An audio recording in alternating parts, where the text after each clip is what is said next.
Вы свидетелем проходите по делу, значит, прошу удалиться из зала суда, вас еще не допрашивали. Еще свидетели какие-то имеются? У нас нет больше свидетелей? Вы у нас пресса, да?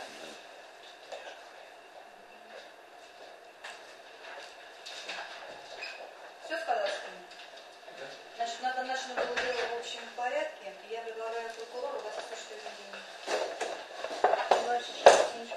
Александр Николаевич обвиняется в том, что он совершил грабеж, то есть открытое хищение другого имущества, совершенное группой лиц с предварительным голос, применением насилия, не опасным для жизни и здоровья. Круглов, да, про эпизоды с Кругловым. Вот вы знаете, да, я также листал дело, почему-то в показаниях, в первоначальном заявлении у господина Круглова был один ущерб, да, там порядка что-то 220 тысяч.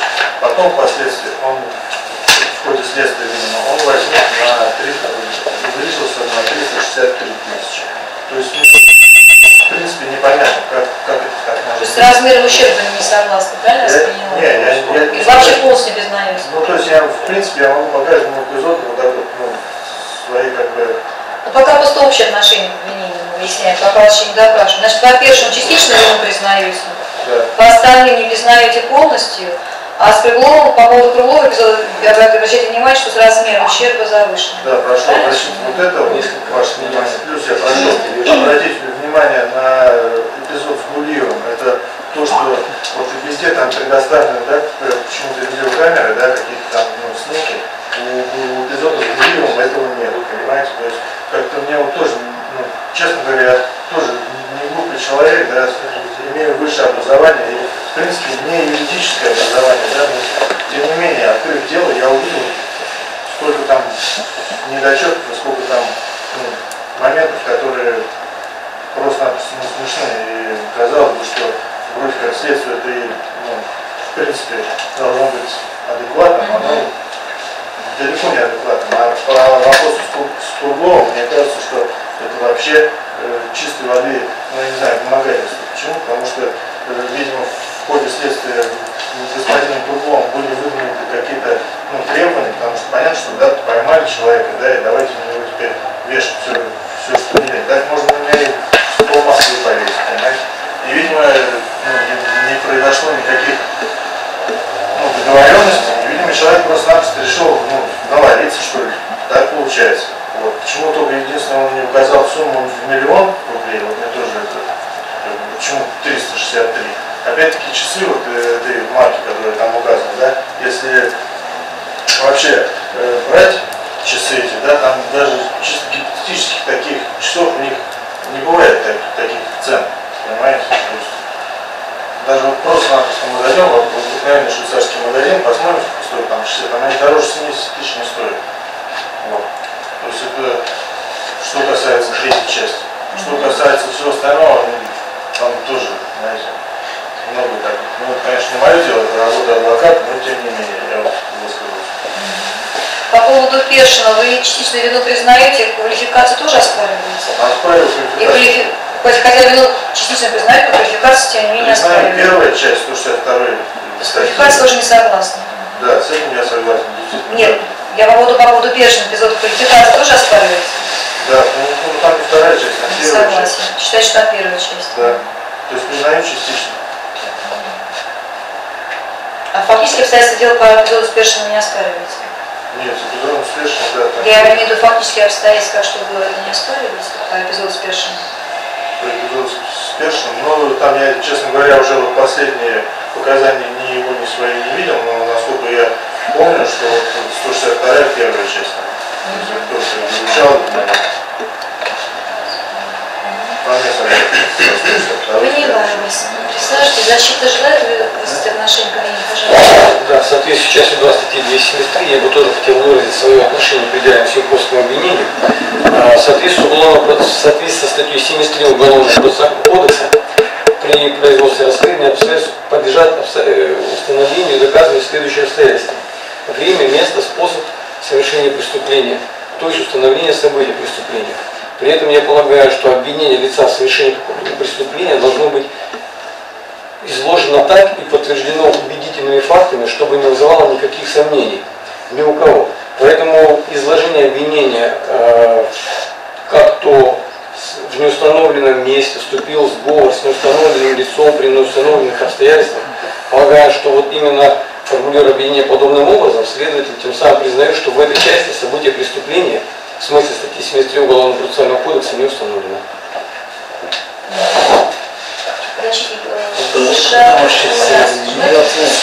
Поддерживаем защитную, согласен с моим коллегой.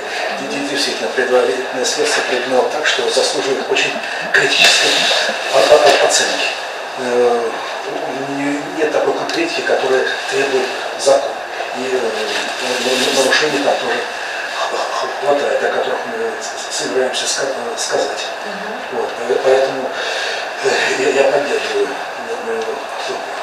по защиту, согласен с моим коллегой. Предлагаю прокурору стать расследователем. Предлагаю следующий порядок исследования доказательств, попросить потерпевших, свидетелей, материал дела подсудимого. Защитник поддержки должен порядок исследования доказательств. Ну, да, не выезжаем, потом усвоим, будем представлять. Подсудимый, разъясняю, что вы имеете право давать показания на любой стадии процесса, если заявите об этом ходатайство. Понятно вам? Показания, что будете давать, желаете давать последним? После всех вопросов. Значит, тогда суд постановил установить предложенные прокурором порядок исследования доказательств на запрашиваемых наявившихся потерпевших, и затем уже по ходу дальше будем решать на рабочий момент. Потерпевшие, значит, у нас по списку. Боярский. Вы не проходите, пожалуйста? Подписку передайте. Ручку. Да, прям требует ее оставьте. Не ваша ручка, нет? Что, писать фамилию можешь? Значит, подождите, значит, я вам, права им основные разъяснил, разъясняю вам еще раз. Значит, вы, предупреждая вас об уголовном деле сложных показаний и об обязанности для отреагирования показаний, по что рассматриваемое дело. Понятно вам? Да. Перед вами подписка, вот перепишите фамилию, имя, отчество, на подпись пишитесь.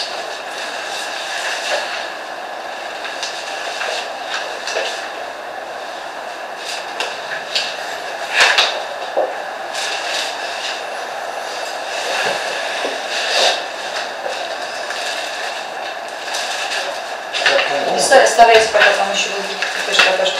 Скажите, пожалуйста, вам подсудимый знаком? Ну, я опознал. То хоть опознали. До этого, до событий по этому делу уголовного, вы его знали, слышали о нем? Нет. Знакомы не были, правильно? Причина оговорить его имеется? А зачем? Нет. Понятно, кто за это разносит. Расскажите, пожалуйста, по обстоятельствам дела 17 августа, что произошло? Кем вы работаете и что произошло? В тот момент работал я курьером. Где? Алло-Игорь. Что входило в ваши обязанности? Привозить технику, забирать деньги или там по безналичному корпусе. Какой товар? Компьютер, телефоны. Электроника.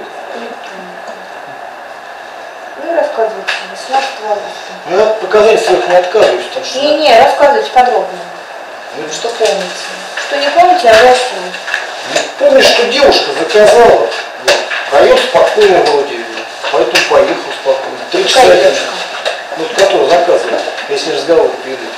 То есть вам на телефон позвонила девушка, Нет, сделала нет, заказ. заказ сделали в интернет-магазине. Ага. Мы в подтверждение звоним клиенту, подтверждение. Узнаем адрес на всякий случай. А девушка это ваш сотрудник, я так понимаю? Нет, который ответил по телефону. Клиент, да? Клиент. Заказчица. Вы когда показания даете, вы говорите, когда примерно период времени, если помните, чтобы было нам всем понятно, нас там не было. Ну, же. после 10 часов утра это все было. Какой год, месяц примерно, вот так, чтобы было В понятно. году 2013. То есть в 2013 году месяц какой примерно, если Август. помните? Август. Воскресенье. Воскресенье помните. Потому что воскресенье из-за этого запомнил. Угу. Он позвонил, говорит, приезжайте только не раньше 3, я и приехал. Что заказали? Ну вот это iPad, Угу. 128 гигабайт, я сейчас помню. Странно просто как-то. Почему? Ну, обычно не заказывают. Вот. Ну и вообще вот такие вещи возят, всегда же есть опасность, какая-то ситуация нестандартная. Вот. Товар дорогой, люди разные. А сколько стоил товар? Ну больше 30 тысяч. Я что забыл, потому что вот такая вот гигабайт столько, это дорогой, да? Дальше. Ну, приехал на адрес, Какой адрес, помните? на Гальской набережной. Почему запомнил? Ну, не районах просто там знаком там немножко. Вот. Дальше. Ну, походил там чуть-чуть вокруг подъезда, думаю, нет там никаких подозрительных товарищей. Вот. А я сказал, я спросил код подъезда, почему спросил, потому что, так сказать, обычно люди говорят код, а в этот раз что-то не сказал, и звоню ей на телефон, он отвечает, да вот код сказал, я открыл, зашел в подъезд. Вот. Еще меня что насторожило, он сказал, там консьержка есть, а там все заколочено. Тоже как-то немножко насторожило. Ну поднялся на этаж там, я уж не помню какой.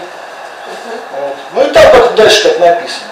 Не рассказывайте, как написано. Что помните, даже не Ну, сказать. честно говоря, тот чек меня не сделал вдвоем с этим парнем очень сильно. У нас УСОС процесс, вы должны говорить, что помните. То, что вы не Вы помните, поднялись не на этаж. Да. Что дальше? Несоответствие квартиры. И стал дальше как-то надо же решать вопрос. Что помню? Кого-то увидели на этаже? Не, никого не было, они потом появились. Когда? Ну как я поднялся, минут через 5 где-то, через 3 вот так. Вы стояли что? Пытались выяснить номер квартиры? Что вы там? Ну, я сначала подстраховаться решил. Потому что товар дорогой, еще консьержа нет, это тоже настораживает. Сами понимаете, товар-то дорогой. Не знаю, я это не забыла. Ну и просто обещай, товар очень дорогой. Из-за этого заходишь в подъезд, начинаешь озираться. Вот. И тут эти прибегают, давай меня лупить.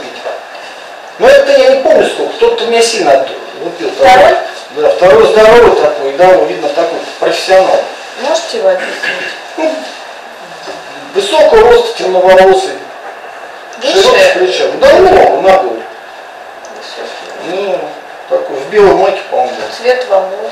Ну, темный, лысоватый, по-моему. Ну, а что запомнить, их бьют, там меня били, это насмерть. Я что? Пришлось даже, вот что, я вижу, что сейчас убивать будут. А насмерть это как? Сколько ударов, чем? Ну зачем башкой 2 раза об ступеньку и все, нет человека? Он же не понимает, что... Нет, вас как били, не то, что в принципе, а вас как били, какие удары носили, куда, вот вы это даже О, первый два удара нанес этот парень, здоровый. Он первый нанес удар. Чем? Ну, лапу. Ну, бил профессионально, потому что видишь, что спортсмен. То есть никак там это самое А в ничего. руках у вас что было? Пакеты, сумки? Один черный, другой белый. Пакеты, да? Да.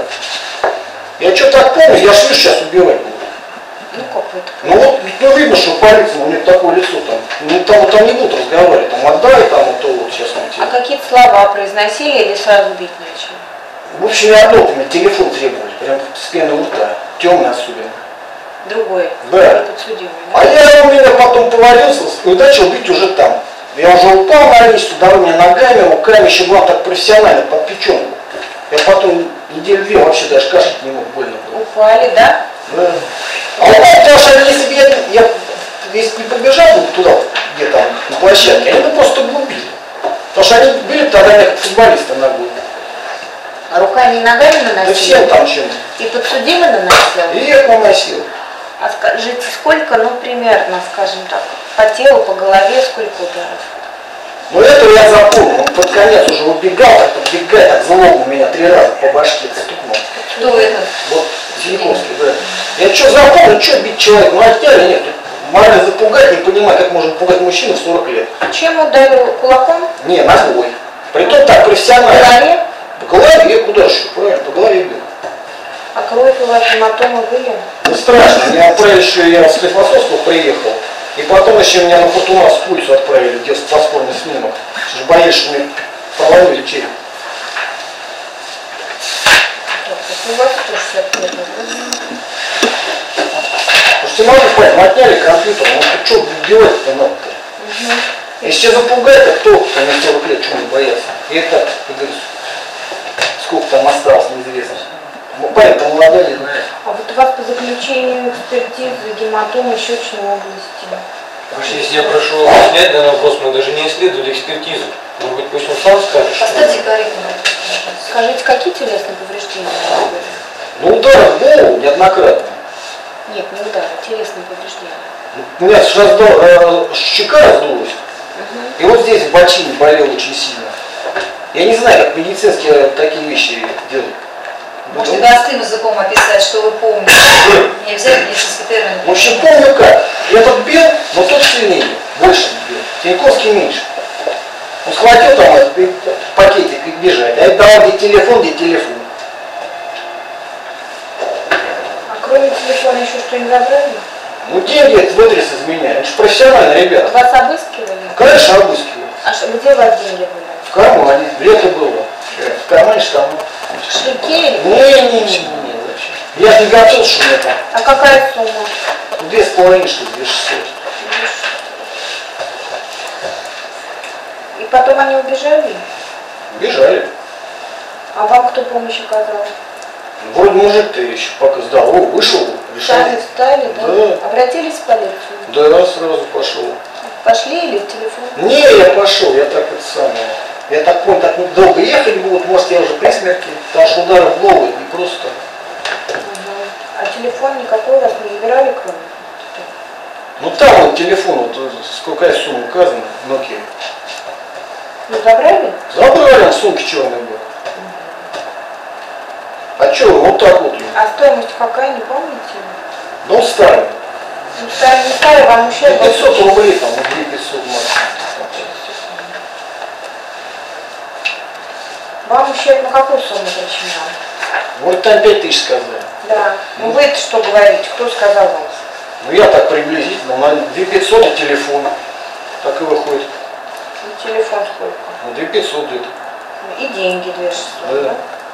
Ну где-то 5000 вам ущерб. Да. Ну я же не думаю, они просто убивать не собирались. Там же видно. А вот вы говорите, узнали Синявского. Ну потому что товарищ по соответствует росту комплекции. А, Синьковский. Во-первых, у него телка была, а он лысенький, значит, скайрос, скорее всего. Как пить. Не, ну, знаете, на кепку можно на кого угодно одеть, и что, вы любого опознаете? Ну, честно говоря, дело в том, что когда, извините, меня убивать собрались, тут надо запоминать, что кто что делает. Они же убивать собрались. Ну что, меня об стенку пару раз бы двинули, и нет меня. Тем более ногами били профессионально в голову. Вот, ну, Саша меня. Уходил, еще добил, на вот, типа, до кассы. Вот, я запугать решил. Еще раз, пожалуйста, расскажите, по каким признакам и когда, и где вы его опознали? Ну, вот возили на опознание. Я Куда? ждал. Ну, на север куда-то там. Улицу не помню. Ну куда? На север? В Арктику, что ли? Северный административный округ. В Москве. В Москве. В милицию. Куда? Я адрес точно не помню. Ну я же не У вас могу. не адрес, спрашивают, место там, милиция, изолятор, там, Изолятор, вот вы изолятор можете в помещении. помнить, скажите, вас это спрашивают, а не адрес. Изолятор возили в помещение. Скажите, среди опознаваемых статистов присутствовали, скажем, он один был или еще? Нет, были там еще люди. Были люди. И сколько было еще людей? По-моему, 2 человека. Еще 2 было. Вы из этих 3 опознали Да. Синьковского, да? Правильно понимаю? По каким признакам, еще раз вас спрашиваю? Ну, по росту, по лица. По росту. Вот. Ну, так визуально немножко помню. Я, во-первых, первый раз на суде, не могу так. По лицу. По лицу, да. По признакам лица. Раньше вы его не знали? Не, никогда? я не знал, не. Оснований для оговора нет, ничего, может быть, он вам денег должен. Не думаю. Ну, просто странно, ребята вроде обеспечить человека, как сказали, а что вы нападаете-то? Скажите, пожалуйста, вот 5000 вам принадлежит, да, вместе с телефоном? Нет, все вместе 5000. Да. Ну, телефон. Ничего вам не вернули? Не. Ничего не вернули. И стоимость вот этого айпада, сколько он? 77 672 рубля 32 копейки. Ну да, скорее всего. Вы накладную не помните? Не, ну я не ожидал, что так быстро, во-первых, поймают, и просто я не могу так запоминать. У меня нет такого злого мысли, чтобы посадили человек надолго. Ну зачем? Ну, так будет, так будет. И вот как раз вопрос, ваше мнение по наказанию. Строго, не строго, на усмотрение суда. Не знаю, на усмотрение суда. На усмотрение Да что суда. тут справедливо, скорее всего, будет. Никакие деньги вам ничего не возвращали? У вас Не, какие-то не. требования исковые есть? Да и есть вот моральный ущерб. Моральные. Какая сумма? Ну там 30 тысяч, ну сколько дадут? А за что? Ну если тяжкие телесные повреждения. Притом У конкретно. вас Ну, как повреждения не повлекшие за собой конкретно. Нет, ну вот заявление написал, если дадут, что не дадут, мне все равно. Просто сам процесс, что Как человек... это все равно? Вы потерпевший, вы имеете право озвучить, в чем был причинен вам моральный вред. Нет, ну мне опыта хватило жизненного. То есть если Какие какие-то... моральные страдания были, боль физическая, что Я у вас? не мог просто на боку лежать в течение 2 недель там. Даже кашель больно было. Просто физически кашель больно. Физические страдания, моральные, да? А почему на 300 тысяч оценили? Не дадут. Я же знаю, что ничего не дадут. Поэтому отвести. Ну что я скажу? Я же не на суде первый раз, что я скажу. Нет, ну, Как потерпевший, вам признать, что вы можете любой иск заявить на любую сумму, это ваше право, а уже мы будем, если уже Дело будем... в том, что я не кровожадный. Вы должны обосновать после свой иск. Я понимаю, что вы Не, не ну как обосновать? понимаете. Во-первых, вы представляете, люди убивать вас собираются. Потому что это видно, делали изначально, спланировали эту акцию. Почему спланировали? Били так, это уже бьют, как планируют. То есть непосредственно, если делать вот это дело, значит планировали. Притом, То есть свой иск озвучите, чтобы нам было понять, что вы там написали. А что вы там написали, что вы просите-то? Вы написали, допустим, прошу взыскать, вы писали, Вот, вы прочитайте, а потом мне передайте, что вы там написали. по району суда города Москвы находится уголовное дело по обвинению Тиньковского. Совершение преступления, предусмотренного тут статью перечисляет. В результате совершения подсудимым вышеуказанного преступления причинены физические и нравственные страдания, которые были мной перенесены непосредственно в момент причинения вреда моему здоровью, последующее продолжительное восстановление моего здоровья. Невозможность перед восстановлением здоровья осуществлять полноценную жизнедеятельность, быть полезным членом общества и осуществлять в полном объеме свои трудовые обязательства в должности генерального директора ООО 123. Ну я сейчас генеральный директор, раньше проблема. Кроме того, действием вен нарушит таким нематериальным благом достоинство моей личности и личной неприкосновенность. Жизнь, здоровье, достоинство личности и личной неприкосновенность относятся к нематериальным благам и являются моими личными преимуществами правами. Защита личных преимуществ прав осуществляет порядки статью там. Путем компенсации перенесенных на физических переживаний вызванных противоправных преступ действий обвиняемых, которые оценивают в размере 300 тысяч рублей. То есть вы все это описали и просите взыскать 30 тысяч рублей. Я особо не кровожадный, просто если люди мне же делать собрались, я что? Дату поставили, подпись поставили. Подпись ставлю, а дату тут можно... Помните, что ставьте дату? Сегодня дата. А сегодня что у нас? 27 июня. Товарищи-то они опытные. Там же видно, если бы там пришли ребята, отдали компьютер, сейчас второй, это вот этим рядом. А второй что? Если у вас есть копия, вы должны дать копию от защитника. Ладно, ну еще раз. Если вам надо, мы отсеемся в процессе очень. Не надо такой защиты. Вам одного достаточно? А 5000-то вы просите взыскать материальный ущерб? Да я уж ничего не прошу. Ничего 5000 как раз имеете полное право. Если 300 вы не очень описали, а 5000 у вас как раз Да закон. дело в том, что мне все равно. Синьковский он такой парень, не понимает организации. Вы 5000 просите взыскать? Да нет, что я. Я вот просто больше не ходить на суд, не смотреть на пацана. На товарища Синьковского. Профессиональный наивный убийца. Ну так тоже нельзя. Ну, почему, если под конец выбегать, чтобы поговорить? Еще его вина не доказано, он еще только... Да я не констатирую факты.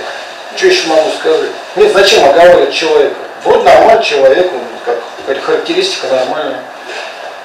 Че?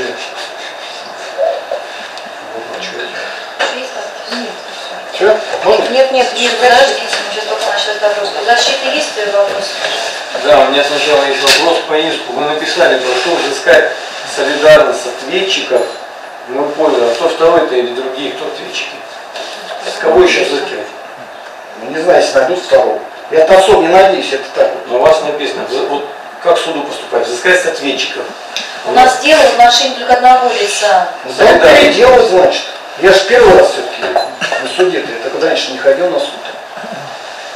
Но тут юридический язык. Поэтому давайте переделаем. По поводу защиты, по поводу иска, если вы начали говорить, я думала, потом обсужу это. Вы написали мотивировки и устно, что моральный и физический вред, а пишете сказать только компенсацию моральную. Так и моральный, как и морально-физический. Ну, я, честно говоря, не надеюсь, мне вообще что-то отдадут. Вот в чем дело.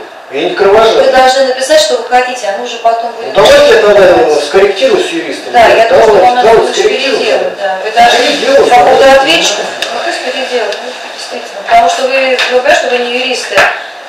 Надо потом вот еще раз прийти в суд, еще один процесс, чтобы было четко, что вы хотите. И не надо говорить, что там, там решим, не решим. Если вы желаете что-то сказать, вы можете заявить это. Только более правильно, то защита же правильно сказала, надо по поводу, если солидарность, если вы хотите, что солидарно, то решите солидарно с него. Если не установленного лица. Если вы хотите только с него, значит пишите только с него. Подумайте по поводу морально-физического материала, тоже это должно быть расписано, чтобы было понятно нам, что вы вообще хотите от Синьковского. Но у нас по делу пока одно лицо, не установленное лицо, там вообще выйдет дело в один производство. Вот подумайте все это, грамотно напишите, тогда мы потом давайте уже так, с иском потом уже определимся. Пока только устно заявляет 300 тысяч. Почему нам уже обосновалось? Давайте вопрос, пожалуйста. Скажите, пожалуйста, вот поподробнее по процессу опознания Синьковского на севере, как вы сказали, в изоляторе. Скажите, вот те двое лиц, среди которых предлагали опознать Синьковского, вы их до самого процесса опознания видели? Ну как по времени. Я же их не видел до этого.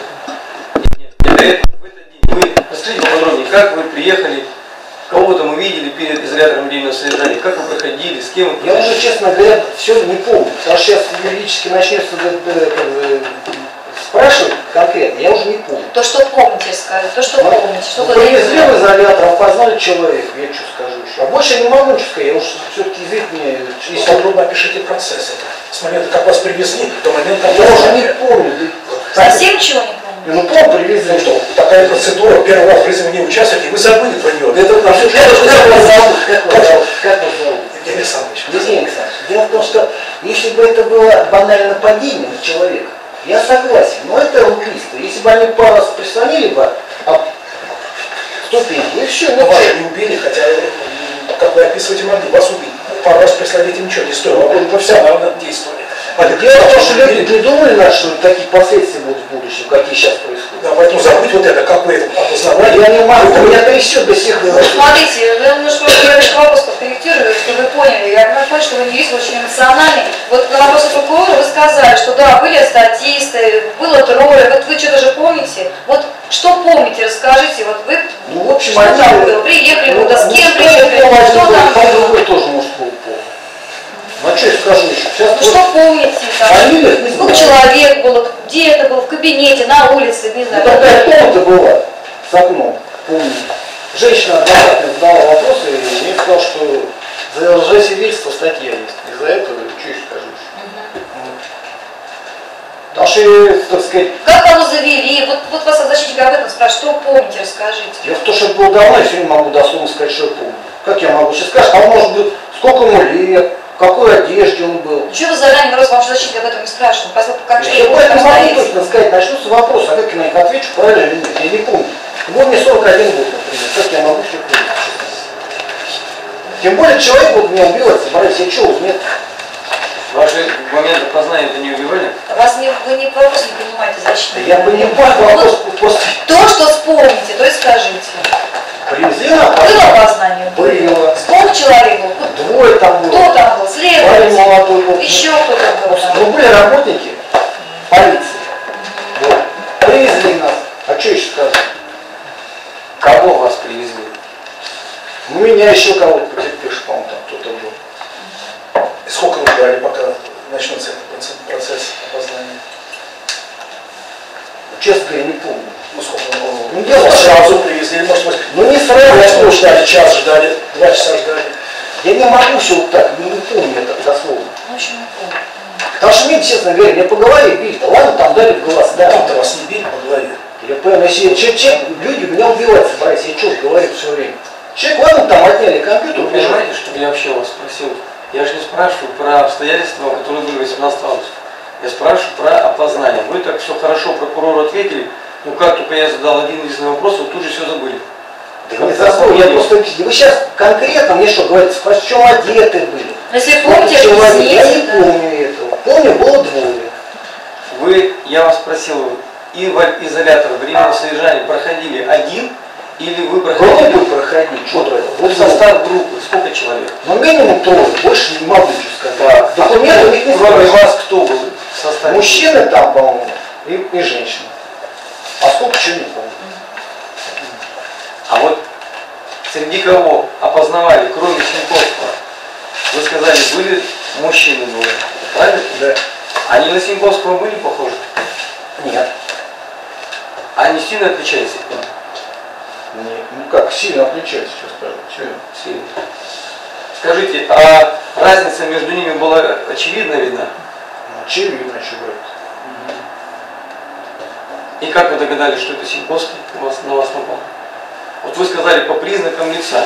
Вот расскажите, что за признаки лица, по которым вы его познали? Дело в том, что если будут проводить процессуальные действия, мне неохота приезжать постоянно, как говорится, осматривать личности подозрительных. Правильно? Не знаю. Ну вот так сами посудите. Соответственно, я должен помнить, что был за человек, кто на меня напал. Соответственно, он соответствует вот этим параметрам и все, что скажу. Я же не профессиональный юрист. Вы сможете ответить на вопрос или не сможете? Вы вот так На увлекаетесь? данный момент ваши- времени не могу. Потому что если бы человек меня просто избил, а тут хотели просто убить.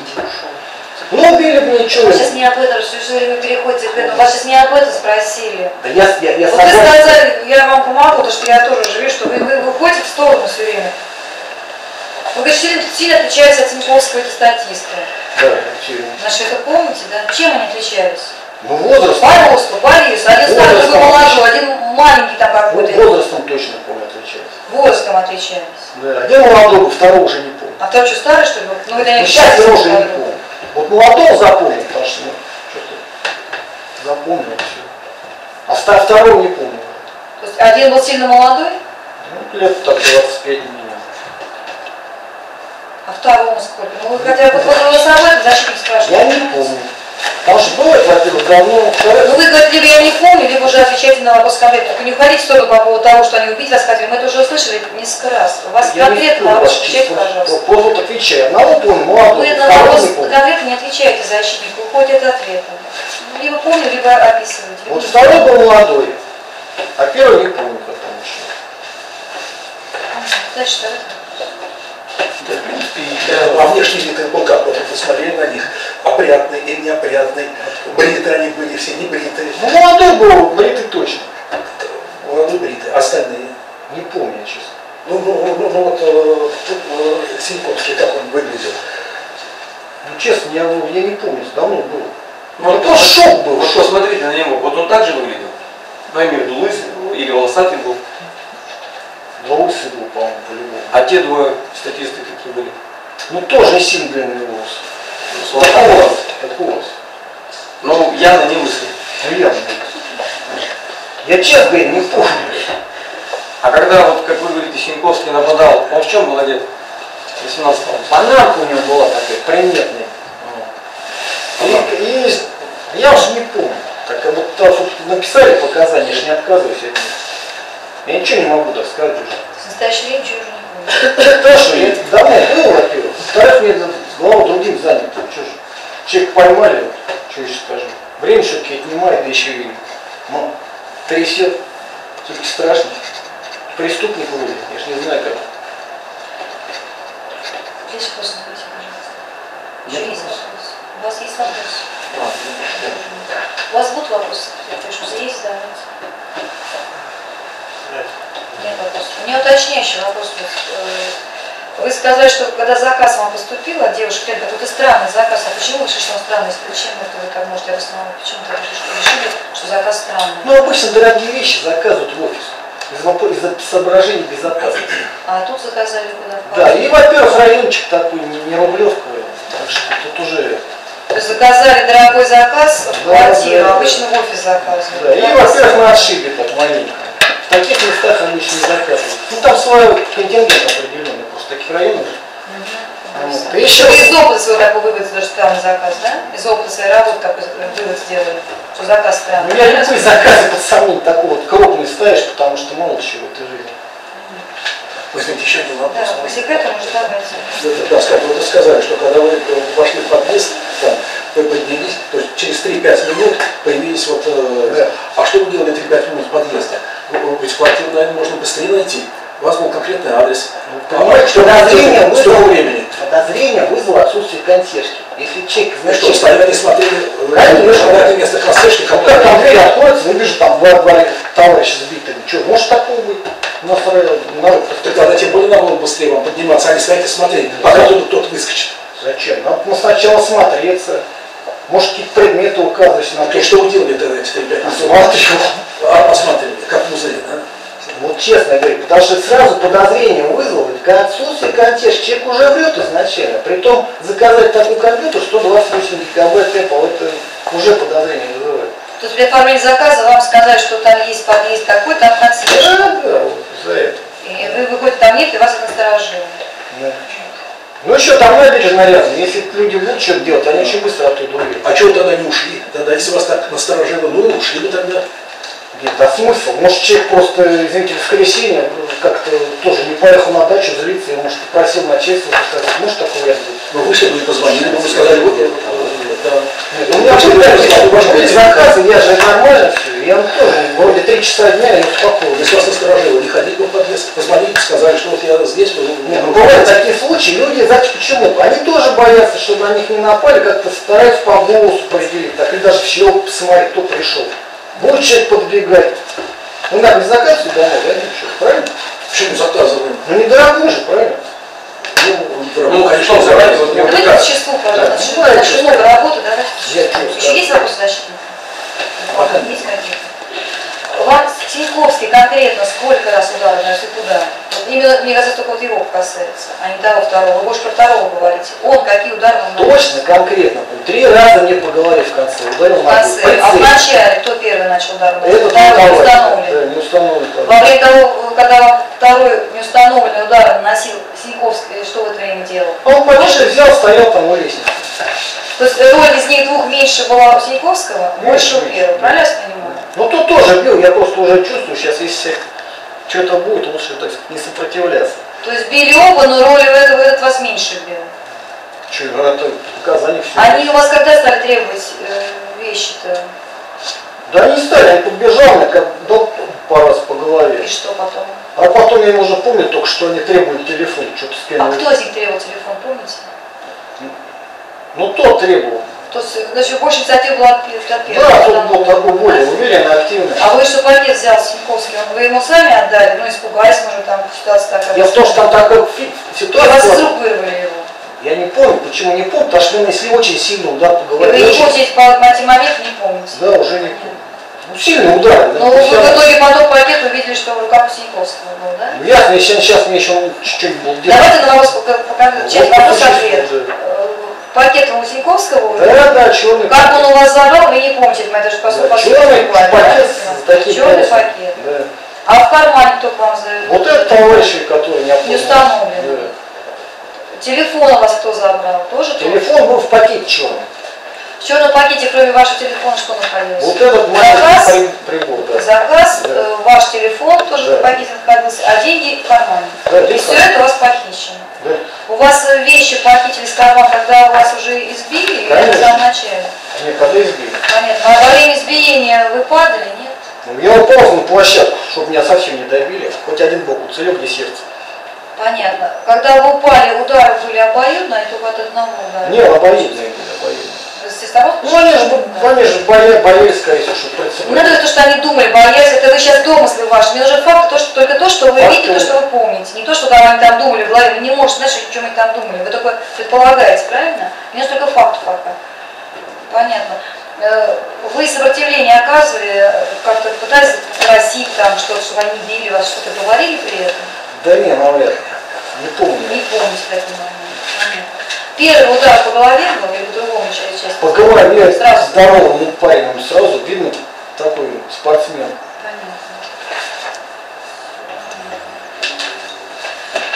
И по поводу иска вы просите все-таки сказать 300 тысяч.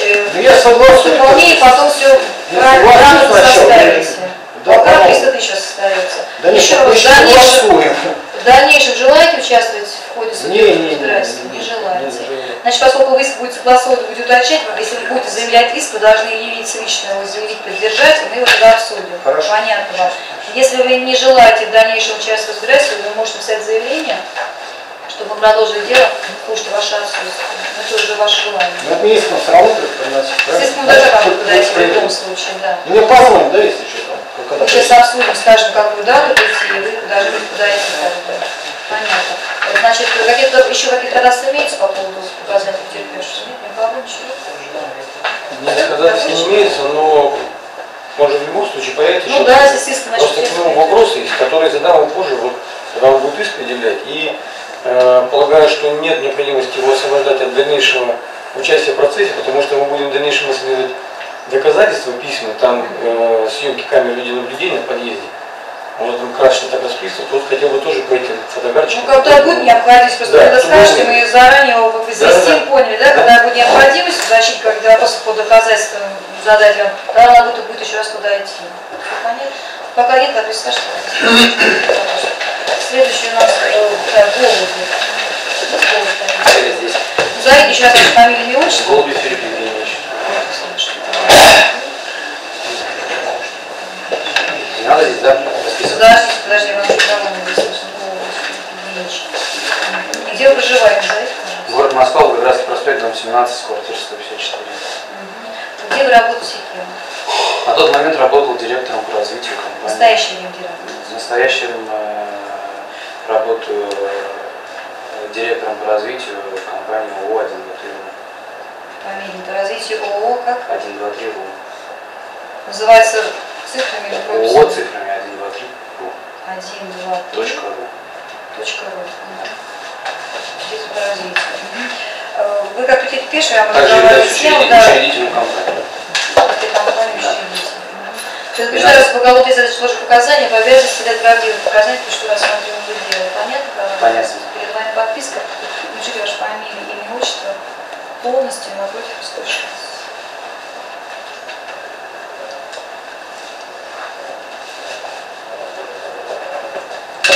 Готово. Скажите, судимый вам знаком? Нет. По событиям, вы вот до событий по этому делу не знали, правильно? Я могу рассказать, что Сейчас, подожди, я пока только по отношению вашего выясняю. То есть раньше вы не знали его, конфликтов у вас никаких не было, дружеских отношений не было, причин оговора не имеется. Кура, давайте, пожалуйста. Расскажите, пожалуйста.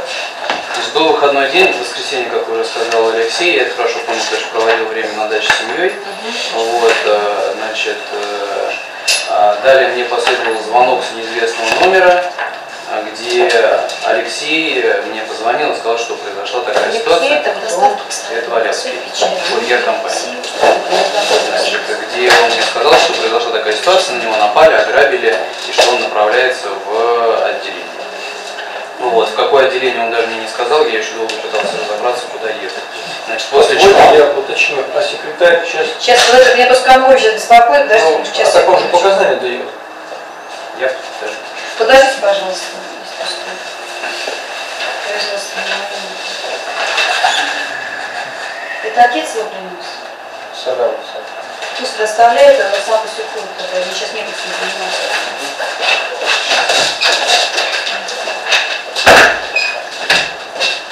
Можно, да, продолжать? Да, продолжим. Еще раз повторите, потому что секретаря не было, защиты. Был у меня звонок с неизвестного номера, если я правильно все помню, где позвонил Валявский и сказал, что произошла такая ситуация, что он направляется в отделение, если не ошибаюсь. Значит, после чего я не понял, в какое отделение, начал перезванивать, подошел мужчина, который сказал, что подошел избитый человек, сказал, что его ограбили, попросил телефон. Да, и Валявский не сказал, где это было, я как раз у человека спрашивал, он мне сказал, какой район, после чего я начал... Фамилия, то мы не успеваем записывать. После чего я начал... Понял. После чего я начал искать номер телефона, точнее номер телефона, начал искать отделение милиции и выдвинулся в ту сторону. Значит, приехал туда, на месте. А куда туда-то? Это вот было где-то в районе Нагатинской набережной, адрес я не помню точно. Значит, приехал я в отделение, вот, начал писать заявление. Там мне попросили документы на товар, который мы потом предоставили. Вот. Ну, собственно, все. Там я видел Валявского, который был очень сильно побит, у которого лицо распухло примерно в 2 раза. Вот. То есть скажите, какой товар и какая сумма? Значит, конкретно заказ был, после чего мы, значит, снимали записи разговоров, передавали следователям. Значит, там был iPad, помимо этого у Валявского был еще заказ на ноутбук другому лицу, который был также похищен. iPad сколько стоит? iPad стоил около 30-35 тысяч рублей, ноутбук около 50. Значит,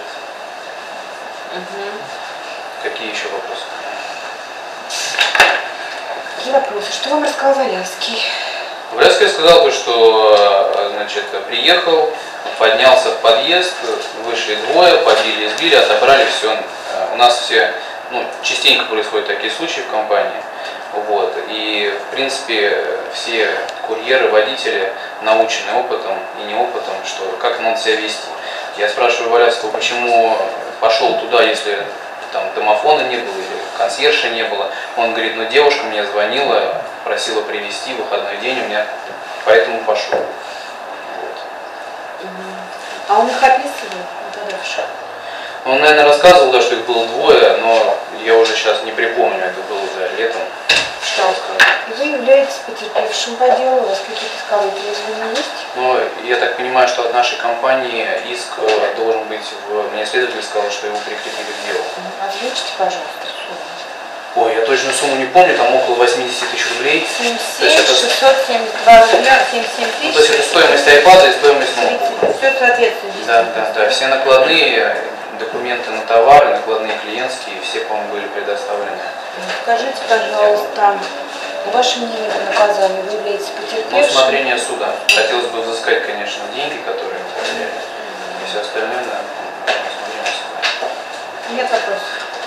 Если буду искать, посмотрю, потому что обычно следствие неправильно Да, потому что мы вот, мне юристы на прошлой неделе как раз разговаривали со следователем, следователь сказал, что иск прикрепили к делу, он там есть. Я неправильно иски пишу, из опыта. Ну, может быть. Признание иска, сейчас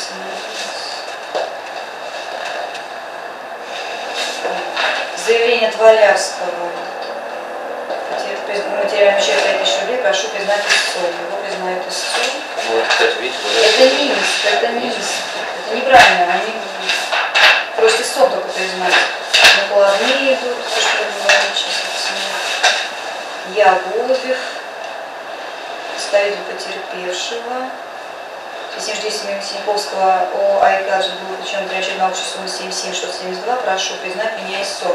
Но вы не просите взыскать. Ну, вот следователь моему юристу сказал, что там есть. Если нет, значит предоставим в следующий раз. Следователь это вот называют исковым заявлением. Это не исковое заявление. У вас написано просто заявление, прошу признать Я не специалист в этом деле. Что мне сказали, так я... Установление признания истцом. Все. Хорошо, готовим иск. В следующий раз иск в деле привезем. Есть еще вопросы? Нет? Значит, тут вопрос. Да. Скажите, какие документы вы представили на товар, который... Все товарные накладные, которые полный комплект документов при покупке данного товара, который мы получаем от дистрибьюторов поставщиков. А вы ревизию производили по iGadget? Вы имеете в виду имею в виду ревизию. Я могу немножко о процессе тогда рассказать. У нас товар выдается складом курьеру. Если курьер его не привозит назад, значит, он должен либо товар вернуть назад, либо деньги. Ни того, ни другого не было. Проводить этот товар был сразу списан по инвентаризации со склада. Никаких дополнительных мер инвентаризации проводить смысла нет, потому что и так понятно, что данного товара на складе нет. Товарная накладная говорит только о том, что товар был вами куплен. И все. О том, что была ревизия, говорит справка об ущербе, исключительная ведомость или инвентаризационная опись какая-нибудь. И это обязывает положение об учете сделать. При наличии хищения какого-либо. Ну, я думаю, что в бухгалтерии сделана была инвентаризация, но я не готов утверждать, потому что я не бухгалтер. То есть данный товар был списан с нашего... Но в материалах дела ревизии никакой нет. Нет, нас никто не требовал предоставить, мы не представили. Все документы, которые потребовали, все были полностью предоставлены. То есть, кроме товарных накладных, вы, например, больше ничего не представляли? Ну, если я не ошибаюсь, то да. Еще были... Не было. Я еще предоставлял товар, ну, накладные, копии накладных из базы, с которыми едет курьер на заказ. По-моему, были такие еще бумаги, но я уже не помню. Это я привозил еще вот в самом начале, когда произошло ограбление. Второй вопрос. И у вас есть вопросы? Нет вопросов. Я правильно понимаю, что товар был списан уже, когда вот вам курьер приехал, у него нет ни денег, ни товара, вы его списали. У нас как вы его списали? Часто бывают такие случаи, не просто себе функты списали и все. Часто бывают такие случаи, очень редко, когда это заканчивается, когда кого-то ловят, поэтому мы... Нет, пока меня лучше интересует. Я не бухгалтер, я не могу сказать. Мы просто списали в убыток себе этот товар. Как это списывают в бухгалтерии, я не готов. Не знаете, да? То есть, что за документы не можете сказать? А то, что выдали курьеру на руки этот товар, у вас вот накладная подтверждает, что вы получили товар, то, что курьеру передали, у вас документ же есть по этому поводу? Ну, сейчас уже я не знаю. На тот момент был? Ну, конечно, был. Передавали его Еву или нет, не готов сказать. Пожалуйста. Скажите, пожалуйста, если знаете, как списали, простите, как, ну, какой-то бой или как нереализованные расходы? Что, какой-то что? Ну, вот товар бой, вы говорите, списали в убыток. Как его списали по документам? Как разбили или как нереализованные расходы?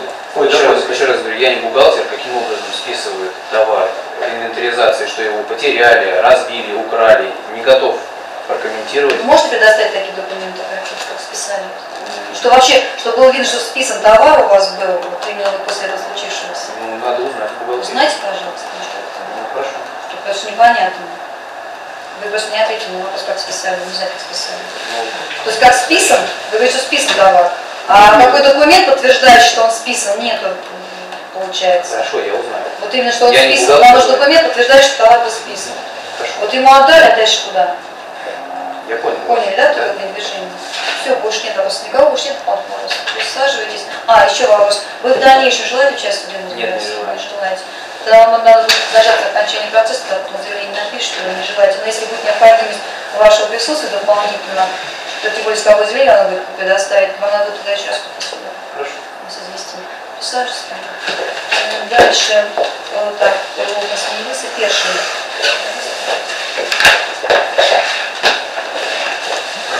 Скажите, ваша фамилия, имя, отчество? Першин Иван Николаевич. Где вы проживаете? Город Москва, улица Сандыковская, дом 23, корпус 1, квартира 87. Где работаете? Работаю ООО «Волгакс». Кем? Курьером. Вы в качестве потерпевшего по делу проходит, предупреждаю вас, что уголовный следователь ложных показаний, по обязанности оперативных показаний, что рассмотрим. С вами подписывать, пишите фамилию, отчество, пожалуйста, пишите.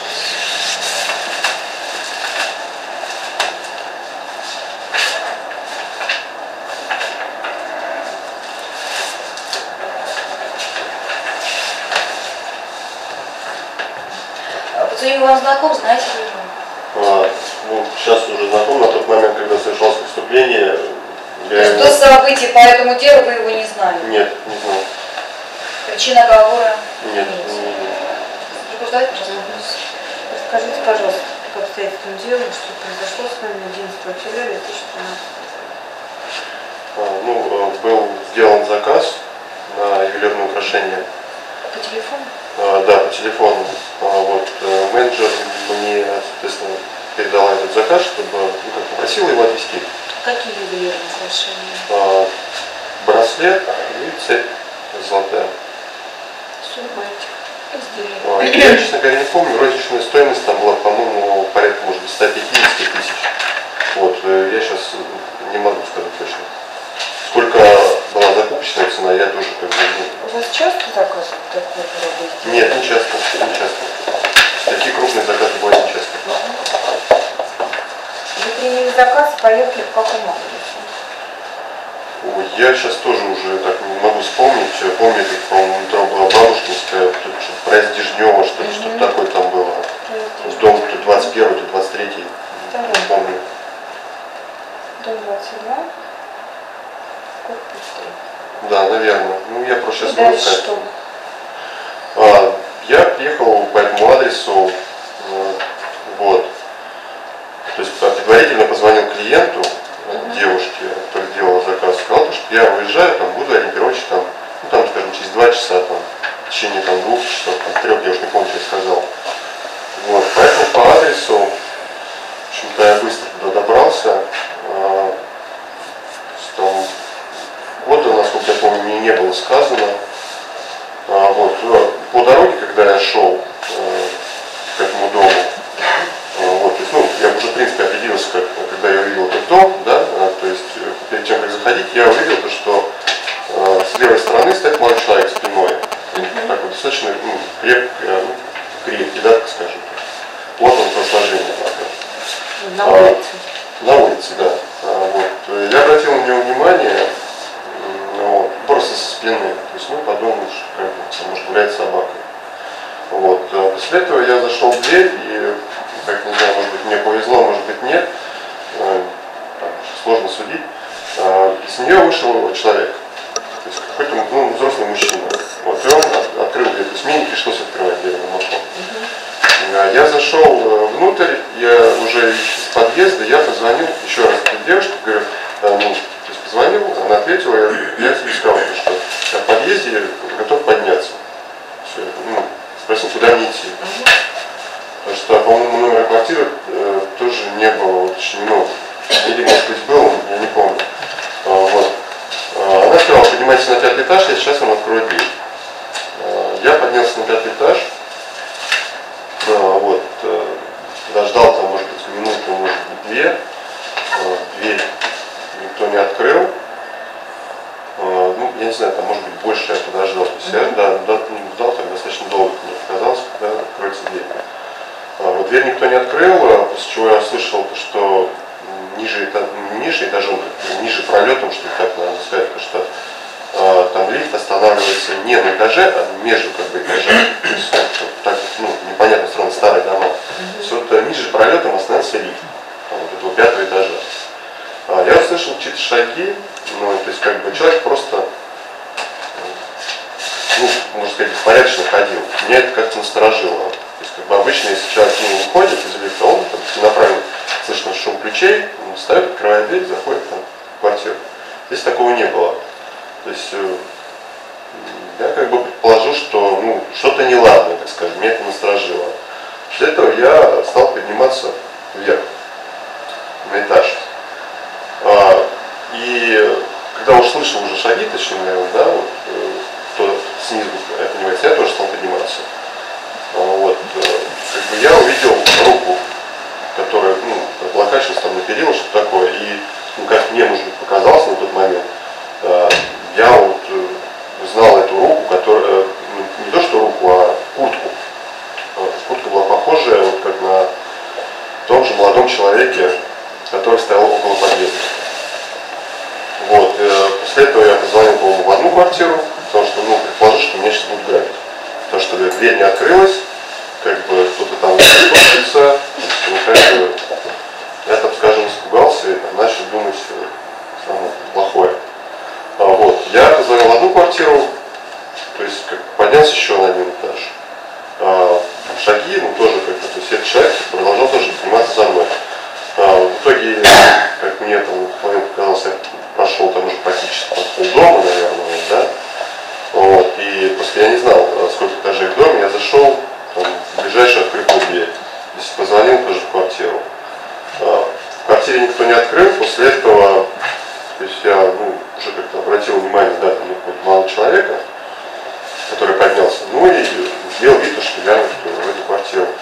был тот же молодой человек? Мне по куртке, да, то есть по одежде это был тоже молодой человек, который там стоял вот, снизу. Всем происходило. Вот этот или другой? Ну, вот этот, да. Теперь уже вот этот молодой человек, да. Вот, то есть он задал мне вопрос, какую я квартиру, там, 205-ю, что ли, 203-ю, я не помню. Вот, я сказал, что нет, я там не 203-ю, а, грубо говоря, там, 208-ю, ну, в ту, которую я позвонил. Вот, ну, после этого, как бы, я отвернулся, там возникла какая-то пауза, вот, и после этого Тиньковский, не знаю, там, как он, просто, наверное, тоже окликнул меня как-то, сказал подойти к нему. Вот. Я увидел его, увидел то, что у него в руках был предмет сочетания, похожий на пистолет, и подчинился его требованию, то есть он подошел к нему. Описать можете этот предмет? Ну, предмет был просто похож на пистолет, да? Ну, черный цветом. Я видел, ну, только дуло, наверное. Вот, черный цветом, и была характерное отверстие вот в центре. Вот, ну, все, что я могу описать. Испугались? Ну да, безусловно, я испугался. Вот. Я испугался. Я подошел к нему. Какие-то слова угрожающие он при этом высказывал? Нет, он просто вот попросил подойти к нему. Я подошел. В приказном тоне? Мне сложно оценивать вот это вот как в приказном, не в приказном. То есть он не кричал. Нет, можно сказать, подойди. Нет, он мне сказал, мне подойди, пожалуйста, не хотите к нему подойти. Нет. Да. Он сказал просто, подойди ко мне. Вот спокойным, При этом голосом. пистолет показывал, да? Ну да, при этом я увидел у него в руках предмет, похожий на пистолет. Да. Ну, там пистолет, экспертизу установил, я не знаю. И говорил там убью или еще что-то. Нет, он меня как бы не запугивал, ничего такого не говорил. Так, ну вы подошли дальше. Да, я подошел к нему, после этого он мне тоже сказал, приставь руки к стене. Вот, я как бы, ну, в принципе, уже достаточно был напуган, вот. Все в сумке, забирай. Сумку снял, поставил на пол, да? Да. И предложили все забрать. Да. А он что сделал? Ну, он, собственно, по-моему, ее и подошел и забрал. Помимо золотых украшений, что-нибудь там еще было? Да, там были какие-то мелочи, там типа документов, каких-то доверенностей. Была там флешка моя, мой паспорт опять же, куртка белая, да, которая мне очень жалко. И сама сумка, все. Второго молодого человека вот при этом при всем. Нет, не было никого абсолютно. Ну, во всяком случае, я не видел никого. Вам какой лично был причинен материальный ущерб? Материальный ущерб 3000 рублей. Что туда входит? Флешка. Ну там, я не знаю, я ее оценил, там, я уж не помню, как я получал. Ну, примерно 500, может, рублей. Куртка, которая стоила 1500, и сама сумка 1000 рублей.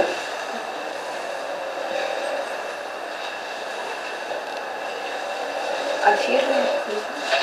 По фирме я как не знаю, по-моему, что там, по-моему, более 120 тысяч, что-то такая цифра. Я точно не помню, что там, да, терминал, да, естественно, там тоже было что-то за компанию.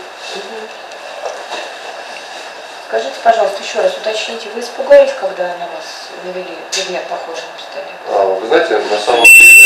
Прощения, но вот таких слов не было, что на него был наведен пистолет. Он сказал, что в руках у Синькова Мешайте мне допрос вести, пожалуйста. Вы можете сделать замечание, но не обращаться к прокурору. Я не мешаю никому вести допрос, я вношу протест, потому что это наводящий вопрос, который запрещен Уголовно-процессуальным кодексом. Потерпевший не говорил о том, что Синьковский наводил пистолет, он сказал, что в руках у Синьковского был пистолет. Поставьте покорректно, пожалуйста. Еще раз уточните, пожалуйста, при демонстрации предмета, похожего на пистолет, вы испугались? Безусловно, я испугался.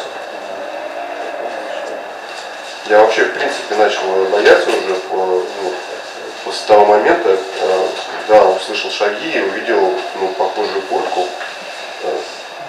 того молодого человека, который стоял на улице. То есть мне было уже страшно. Стало страшно. Да, а стало когда страшно. увидели этот предмет, вы его реально воспринимали, данный предмет? Вы знаете, как... Может, это зажигалка, и вы это поняли, к примеру? Нет, я не думаю, что это зажигалка, но с точностью сказать, что это там боевой пистолет, опять же, тоже я сказать не могу. Я возможность, что это может быть я предполагал, да, что это, то есть я у него не спрашивал, а что это там, что такое. Вот. Я предполагал, что да, возможно, у него боевое оружие. Может быть, да. Вот он это все забрал, сумку ушел. Что, он у меня спросил, есть ли у меня деньги. Вот. Я сказал, что у меня денег нет, то что все в сумке. Денег там не было, да, в сумке? Денег не было здесь. И у меня, в принципе, тоже денег не было. Странно мне показалось, он не стал меня обыскивать. И, пожалуйста, потом ваши действия. Мои действия, на прощание он мне кинул тоже такую фразу, что типа стой здесь, считай до 1000. Я просто стоял, дал возможность ему уйти, там минуты 2 или 3, я не знаю, сколько времени прошло. Желание было единственное, просто побыстрее с ним расстаться. Все. Я вышел на улицу, просто пошел в сторону метро, где больше людей, да, конечно. Правда, я попросил его сумку оставить еще перед этим. На что он сумку, да, мою сумку. То есть, ему же не нужна моя сумка, правильно? Мне она пригодилась, паспорт. Вот. На что он тоже сказал, что оставит возле подъезда. Я посмотрел, что подъезда ничего не было. Не оставил? Наверное, нет, я не знаю. Вы в милицию, может быть, он у другого подъезда стоит. Что? Вы в полицию обратились? Да, я сделал звонок. Не помню, кому сначала, то ли шефу, то ли я позвонил там 112. Обратился, да, там долго меня начали выяснять тоже процедуру, что там со мной, что не со мной. Вот. Потом я вроде бы дозвонился до полицейских, что-то пытались как-то мне помочь. В итоге я пешком потом дошел до отделения полиции, и там уже начали что-то делать. Есть. Скажите, вам, либо в фирме, где вы работаете, что-нибудь вернули? Мне был возмещен моральный ущерб, как материальный, наверное, не моральный, да, в размере 50 000 рублей. Что там касается фирмы, я думаю, что вы, наверное, может быть, спросите. Вам это достаточно? Или вы еще желаете предъявить? Я думаю, что до этого достаточно. Достаточно. Не от кого ущерб возмещен, кто он возместил? Или фирма возместила? Нет. Мне, кто вам возместил ущерб? Подсудимый, наверное, да. Вы мне скажете, я не хочу имеется в виду.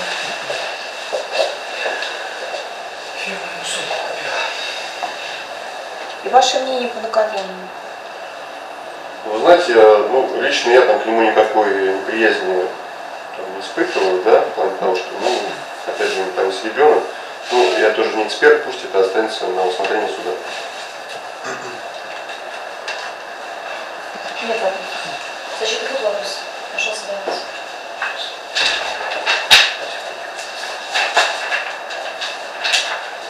Скажите, угрожал ли применить пистолет Сильвовский? А как понять, угрожал ли применить? Не дашь сумку застрелю, не дашь сумку убью. Нет, такого не было. Нет вопросов. Сразу защитник будет вопрос. Если есть вопрос, пожалуйста. Вопрос по уточнению. Я же не требовал никаких ни кошельков, ни телефонов с теми ничего. Нет, не требовал, просто спросил про деньги, есть ли у меня деньги. Нет вопросов?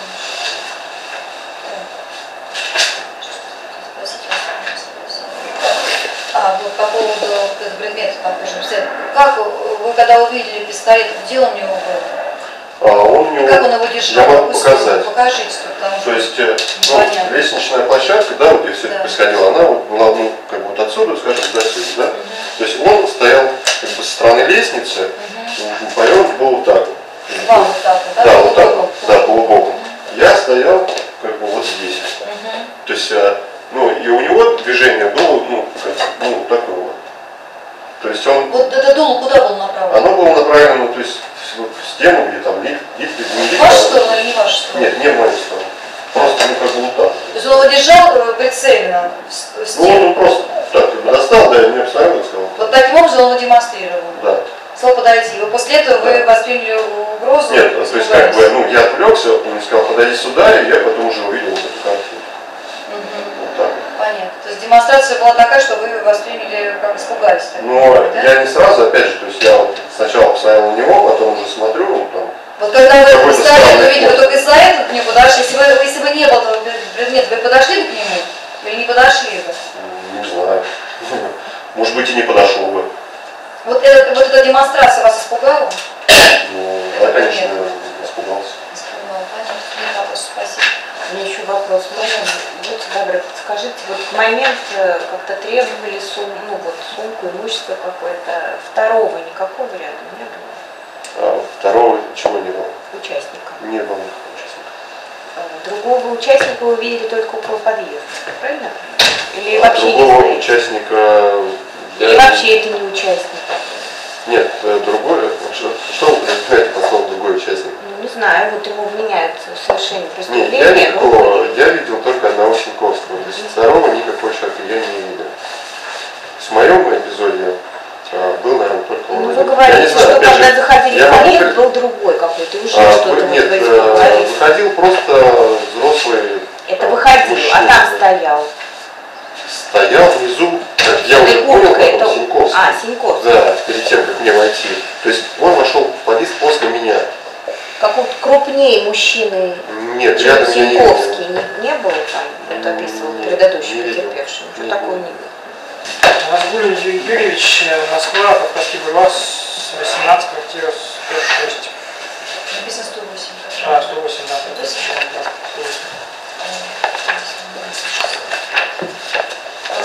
Где вы работаете?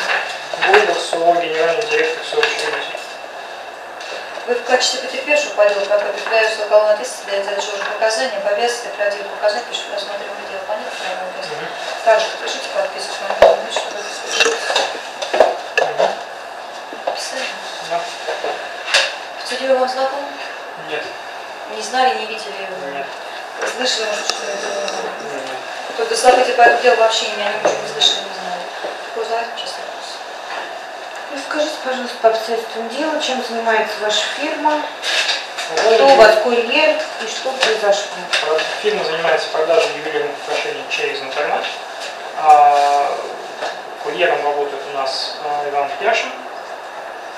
По обстоятельствам дела, ну, тут все просто.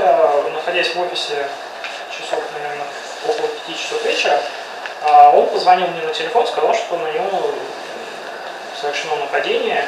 После этого я выехал на место преступления, где уже увидел его рядом с, по-моему, с самим отделением милиции.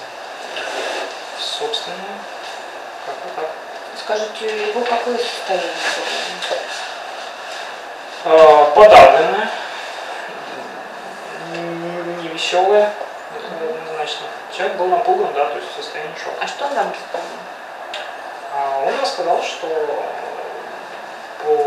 поехал на эту доставку по адресу Дежнев, 20 лет тому.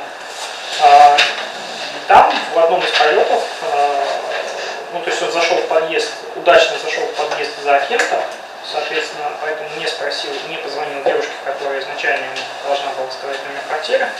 Он ей позвонил на телефон, она сказала, поднимайтесь наверх на какой-то там этаж, я вам открою. Ну, соответственно, там через пару этажей выше его ограбили, собственно. А что при нем было? Цепочка, браслет, ну, его какие-то личные вещи. И терминал. По приему пластиковой карты. Ну, какую сумму? И что это за цепочка, браслеты? Какие? Это золотая цепь, золотой браслет. У них общая стоимость была порядка 105 тысяч. и терминал, который там позже банком был оценен, по-моему, 14 чем тысяч рублей. Итого у вас ущерб на какую сумму? 119 888 Да, рублей, да, 87 копеек. Да, Зачем да, это? да. Просите взыскать? Нет, потому что со стороны потерпевшего мне эту сумму уже вернули. Возмещен ущерб, да? Да, В полном объеме? полный. Потерпевшим? Подсудимый. Потерпевшим, да. подсудимым. Да, со стороны подсудимого. Ваше мнение по наказанию? Ну, усмотрение суда. Очень бы хотелось, чтобы эта ситуация послужила человеку, ну и, возможно, наличие прессы как-то осветит это, что все-таки курьер профессия достаточно опасна, тем более у нас было бы здорово, что было как-то понятно, что все-таки милиция, наша полиция работает, что это все-таки преступление не остается безнаказанным. Вот, собственно, все. Защита, будут вопросы?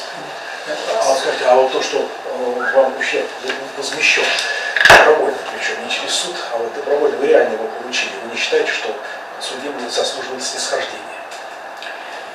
Учитывая, что у него еще жена, ребенок, которому года еще нет, по-моему. Я как сам эти двух детей могу считать все, что угодно, да, я согласен, что маленький ребенок, но то, что он ущерб, вот он возмещен полностью реально. Да. А сделать это бывает не всегда. Возможно. Даже при наличии судебного решения. И при наличии действий судебного исполнителя. А вот вам возмещен реально этот ущерб. Да. Как так? Вот вы не считаете, что он подсудимый заслуживает снисхождения? с этой точки зрения, да. Вот с этой точки зрения. Конечно. Я согласен. Я попрошу тогда суд эту учесть, что он все-таки заслуживает, по мнению потерпевшего, снисхождения. Вы его убедили, по Защита вытащила прям клещами. Конечно, причем очень красиво. Моя личная точка зрения не клещами имеет этого отношения вообще. Давайте нам прокурор даст вытащить клещами что-нибудь, если на свидетеля обвинения. Ни в коем случае. Вот это смягчающее обстоятельство, это более правильно, вот вы просто его учесть. Правильно? Это все-таки более правильно. Смягчающее обстоятельство. Ну, опять же, вы понимаете, это же не он лично пришел, это пришли его родители. То есть все это целиком легло на плечи финансовые. Но ваши интересы отца, мои, да, полностью. То есть родители его принесли, не жена его, да, а да, родители. совершенно верно. Я поняла, что у него в СИЗО. Но... Не, ну, то есть с этой точки зрения, конечно, то есть здесь... То есть не вы звонили, а вам позвонили родители, вы да. договорились. Да, здесь все было с этой точки зрения. Не жена его пришла, а именно родители Нет, пришли. совершенно верно. Еще будут вопросы? Защита. Кто-нибудь будут вопросы? Прошу, нет, спасибо, присаживайтесь. Судебное заседание закрыто.